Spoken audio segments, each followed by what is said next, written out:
Hello, ladies and gentlemen. You're watching the Bear Act discussion series with me, Avinash Paswan. Today in this video, we are going to discuss a very important section of CRPC. एक ऐसा section जो ये बताता है कि किन किन हालातों में एक पुलिस ऑफिसर किसी भी व्यक्ति को, व्यक्ति मतलब किसी आम व्यक्ति को नहीं, बल्कि एक अक्यूज्ड को विदाउट वारंट, मतलब एक विदाउट वारंट किस व्यक्ति को अरेस्ट किया जा सकता है, right? So we are going to discuss section 41 of CRPC, which talks about in which circumstances, how and when a police officer can arrest a person without warrant.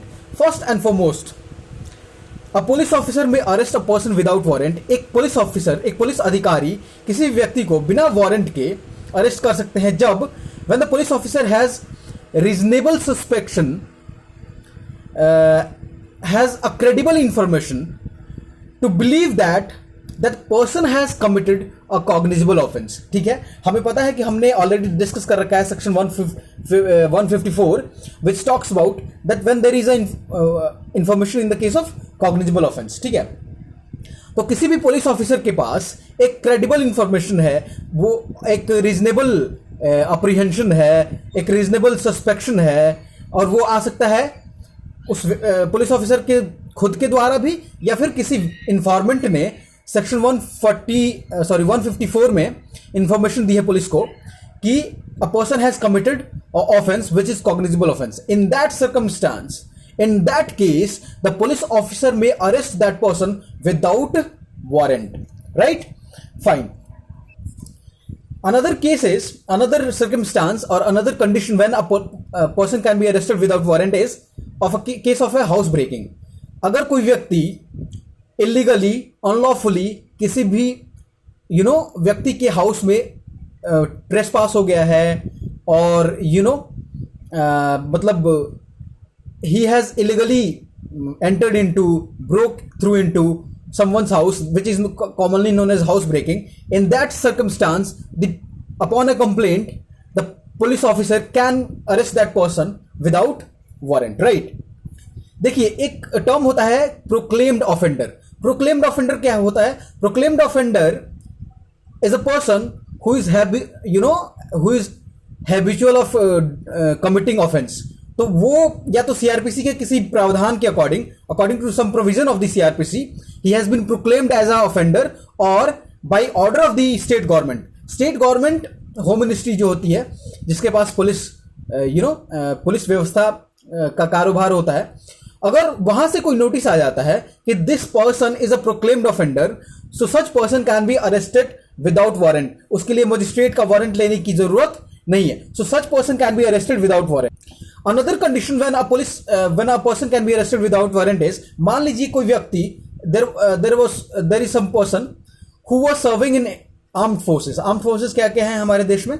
Indian military, Indian air force, Indian navy, ये हमारी arm forces हैं. ठीक है, तो कोई व्यक्ति arm forces से desert हो जाता है. डेजर्ट मतलब वो छोड़ के भाग जाता है. समझ में आ रहा है आपको? वो उसको परमिशन नहीं दी है to leave the force, but he has deserted himself, and there is a reasonable suspicion that this person has deserted armed forces, then that person can be arrested without warrant, right? Another condition can be that a person is in possession of some stolen property. मान लीजिए किसी police station में किसी property, किसी thing, किसी property की चोरी होने की मतलब होने का केस दर्ज है और वही थिंग, वही प्रॉपर्टी किसी व्यक्ति के पास दिखती है, तो that person is in position of that stolen property, so such person can again be arrested by the police without warrant.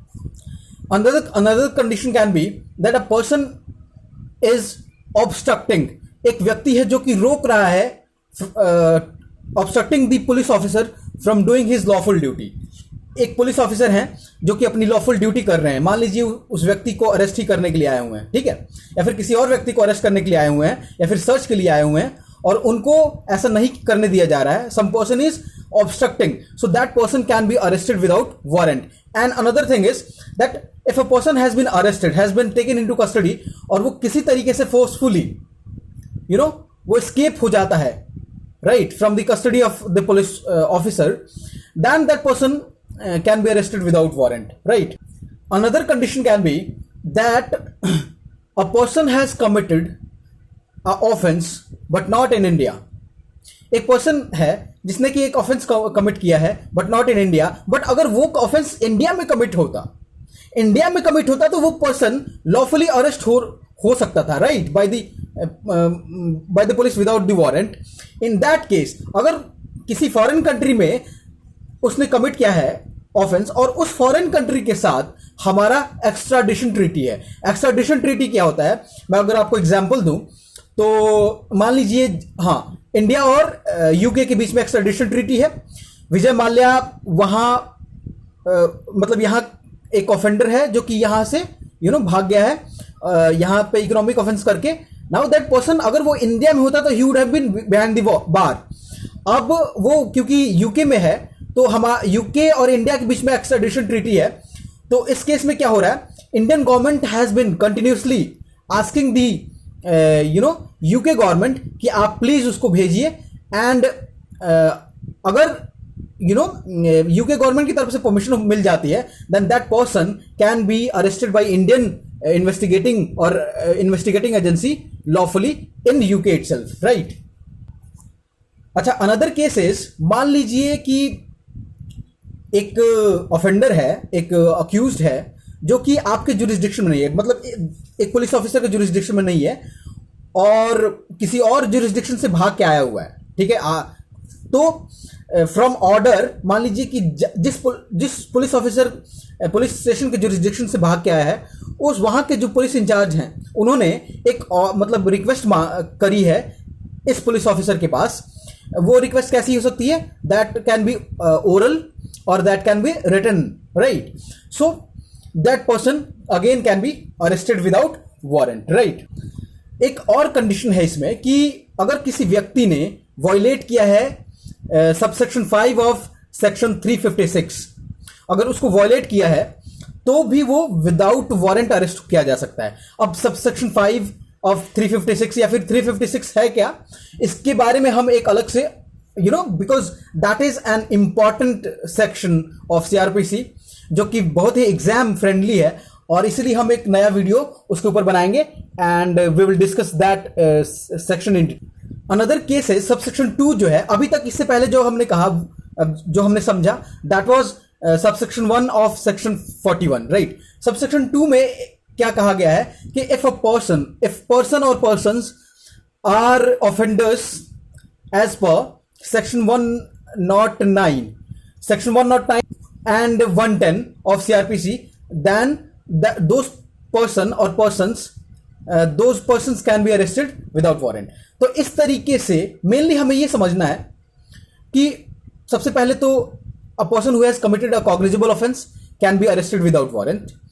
A person who is obstructing a lawful duty of the police officer can be arrested without warrant. A person who is in possession of some stolen property can be arrested without warrant. A person who has broke through some house illegally can be arrested without warrant. A person who has deserted from the armed forces can be arrested without warrant. A person who has committed some offense which not in India but outside India, but had that person have committed that offense in India, he would have been arrested. That person again, if there is extradition treaty between these two countries, can be arrested without warrant, and so and so forth. तो इस तरीके से हमने ये समझा कि how a police officer can arrest any person, any accused without warrant, right? I hope I made myself clear and आपको ये समझ में आया होगा. And this section, believe me, is very important. और इसलिए आप इसको बेयर एक्ट से एक बार पढ़िए. एंड अगर आपको कोई डाउट हो तो you may ask me, right. Thank you so much. If you like this video then press the like button. अगर if you think that this information should be share with your friends then इसको share कर दीजिए आप जितने भी social media channels हैं. And after most importantly, if you think that I am providing you with the credible information, with the credible legal information, then you should subscribe to my channel, and I make you believe, I promise to you that I will keep on informing, or I will keep on updating you with such videos on daily basis. मैं बिल्कुल delay नहीं करूंगा. In fact क्योंकि हमारा exam आ रहा है तो I may make more videos in a day, right? Thank you so much. Have a good day and have a healthy life. Thank you.